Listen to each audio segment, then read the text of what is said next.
तेजस्वी यादव की नींद गायब कर दिया है प्रशांत किशोर और असदुद्दीन ओवैसी ने।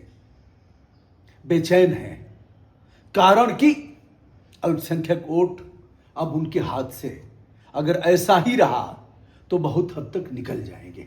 देखा जाए तो बिहार में 17% मुस्लिम है और 14% यादव। यदि दोनों को मिला दिया जाए तो 31% है। अगर दोनों पूरी तौर पर एक साथ एक मुश्त अगर जाते हैं तो आरजेडी और उसके महागठबंधन को हराना काफी मुश्किल होगा। ऐसे में अब असदुद्दीन ओवैसी जो 2020 में लड़ करके 5 सीटें हिमाचल में प्राप्त किया था, हालांकि उसमें से 4 टूट गए, टूट करके 4 चले गए आरजेडी की तरफ, एक रह गया और एक अभी तक है, वह है प्रदेश अध्यक्ष। अब चलिए साहब, अब असदुद्दीन ओवैसी ने कहा कि साहब हमको 6 सीट ही दे दीजिए, तेजस्वी जी 6 सीट दे दीजिए और हम उसी पर काम चला लेंगे। तो तेजस्वी तैयार नहीं हुए। असदुद्दीन ओवैसी ने कहा चुनाव बाद रोओगे, फूट फूट कर बच्चों की तरह रोओगे, कोई आंसू पोंछने वाला नहीं होगा। अब तेजस्वी ने क्यों नहीं दिया? पिछली बार भी जो 2020 में चुनाव हुआ था उसमें भी एक तीसरे मोर्चे से चुनाव लड़े थे असदुद्दीन ओवैसी। 5 सीट आना कोई सामान्य बात नहीं है। उनके दूत आए और मुलाकात नहीं हुई, मुलाकात हुई तो कोई रिस्पांस नहीं निकला और कह दिया तेजस्वी यादव ने कि हम हैदराबाद लड़ने नहीं जा रहे हैं, कम से कम भारतीय जनता पार्टी को परास्त करना है, उसे बिहार से भगाना है, तो आपको साथ देना चाहिए और हम आपका वहां देंगे, वहां हम नहीं लड़ेंगे, यहां भी आप मत लड़िए। यह बात असदुद्दीन ओवैसी को स्वीकार नहीं हुई और उनका कहा ठीक है बेटा चल, अब हम 32 सीटों पर चुनाव लड़ेंगे। अब असदुद्दीन ओवैसी अगर 32 सीटों पर चुनाव लड़ते हैं, उधर प्रशांत किशोर ने 243 सीटों में 40 पर अल्पसंख्यक समुदाय के लोगों को लड़ाने का निर्णय लिया है। पहले से ही यह बहुप्रचारित निर्णय था। अगर देखा जाए तो 21 को अभी तक टिकट दे भी दिया है, 19 बाकी हैं, 19 को भी देंगे। यह भी कह दिया कि अगर कहीं से अल्पसंख्यक समुदाय का व्यक्ति लड़ रहा है तो मैं प्रयास करूंगा कि वहां से अपना प्रत्याशी न उतारूं, यानी एनी हाउ चाहे किसी दल से हो, अल्पसंख्यक समुदाय का व्यक्ति बिहार विधानसभा में जाना चाहिए। अब यह बात धीरे धीरे समझ में आ रही है अल्पसंख्यक समाज के लोगों को कि हम तो साथ इसलिए देते हैं कि भारतीय जनता पार्टी को यह परास्त करेंगे, भारतीय जनता पार्टी को कड़ी टक्कर दे करके यहां सरकार नहीं बनने देंगे।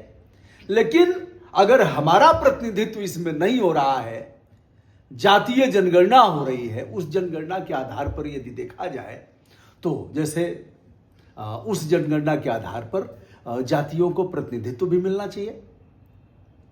मुस्लिम वर्ग में दर्जी हैं, हलालखोर हैं, धुनिया हैं, नस्तर हैं और इस तरह की तमाम जातियां हैं, चूड़ीहारा हैं।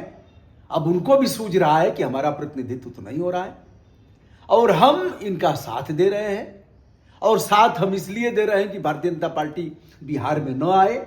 लेकिन अगर विकल्प हमको मिल रहा है, प्रशांत किशोर जैसा व्यक्ति जो 40 सीटें दे रहा है, तो एक तो मुस्लिम वर्ग के मतदाताओं को रिझाने में प्रशांत किशोर कामयाब होते दिख रहे हैं।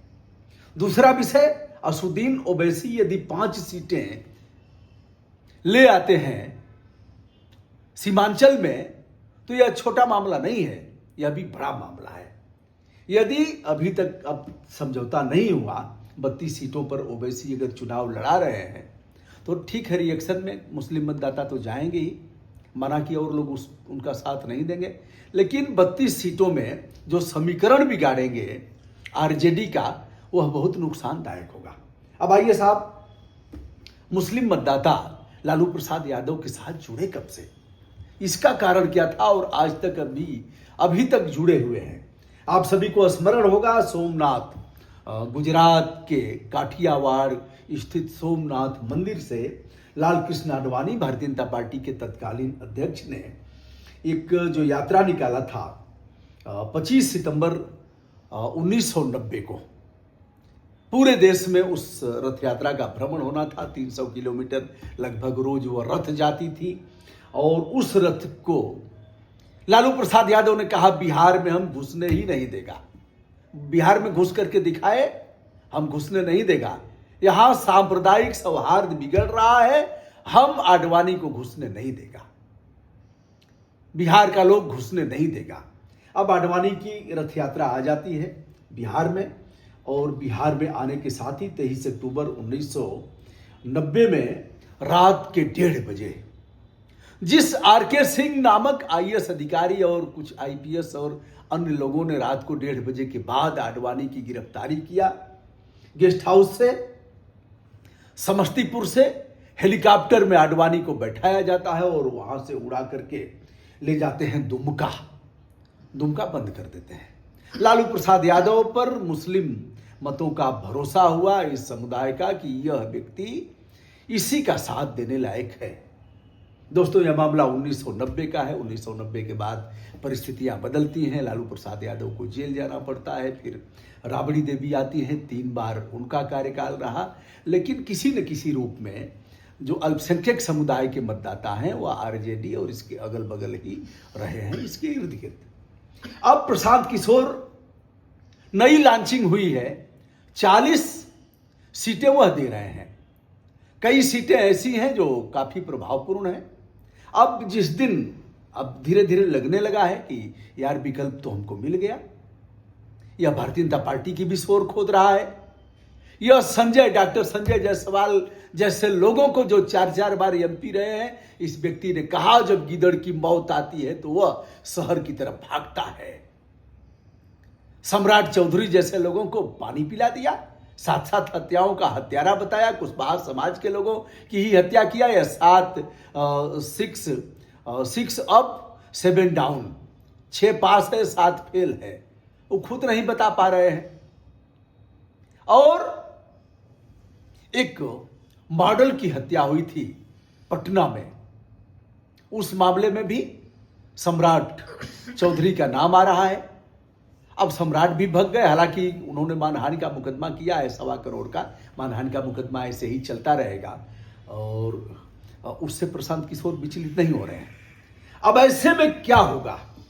क्या अल्पसंख्यक मतदाता असुद्दीन ओवैसी की तरफ जाएंगे तो भी लाभ किसका होगा? एनडीए का, भारतीय जनता पार्टी और नीतीश कुमार का लाभ होगा जो 101 सीटों पर लड़ रहे हैं। यदि मुस्लिम मतदाता जाते हैं प्रशांत किशोर की तरफ तो भी आरजेडी का नुकसान होगा और प्रशांत किशोर का लाभ होगा। संभव है इस मामले में भी भारतीय जनता पार्टी को लाभ मिले, एनडीए को। अब भारतीय जनता पार्टी के दोनों हाथ में लड्डू है। बहुत से लोगों का यह कहना है कि असुद्दीन ओवैसी के पीछे रिमोट का काम भारतीय जनता पार्टी कर रही है।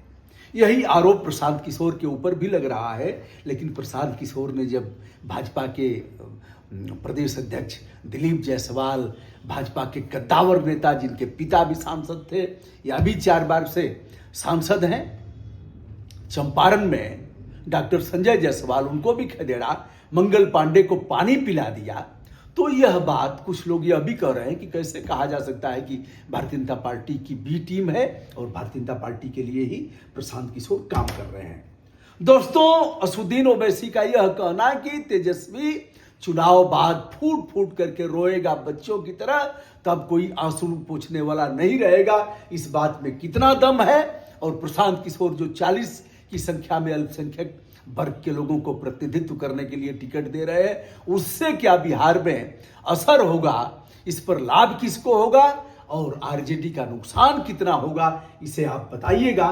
क्योंकि 17% मुस्लिम, 14% यादव, दोनों का समीकरण एक सशक्त रूप में देखा जा रहा है। जब इसमें टूटन आएगी और उधर कुछ यादवों को भी टिकट दे रहे हैं। राघोपुर विधानसभा में प्रशांत किशोर का भी जलवा देखा गया। यादव कह रहे हैं कि हमारे आका थोड़े ही हैं लालू प्रसाद यादव और तेजस्वी यादव, हम उनका माला थोड़े ही जपते हैं, हमें प्रशांत किशोर जैसा लीडर चाहिए।